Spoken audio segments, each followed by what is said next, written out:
有些画面会时时刻刻在脑海里盘旋。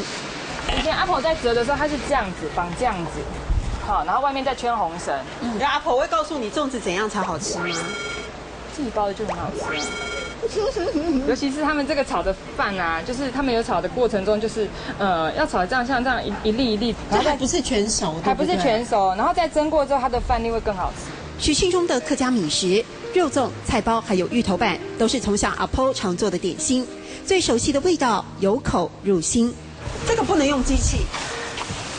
基本上不建议用机器，因为你如果说用机器去搅拌的话，你看这芋头其实它是切块的。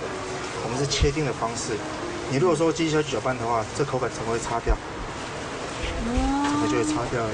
所以你用手工可以保持它的完整的口感。还有更传统的当然是菜包，我光闻哦的按油，要红色配真好吃，这下食物真美味。是啊，你喺阿婆传下来嘅好米丝啊，你喺阿婆传下来嘅好米丝，寻常却也是最珍贵。当年左邻右舍抢着要分享的美味，从这个铺子传递延续。现在店里面卖的啊，其实全部都是自己小时候吃的，对不对？都是记忆，都是记忆，所以要传承。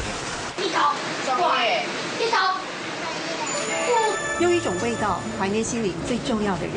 这个家庭从姑姑到老板兄妹，坚持用手工，辛苦一点，吃得苦中苦，张黑拧松拧，吃得苦中苦，方为人上人。但也就靠着双手，扎扎实实的凝聚了整个家族。呀，红食品真好食，也是阿婆传下来的好米丝。呀，红食品真好食，也是阿婆传下来的好米丝。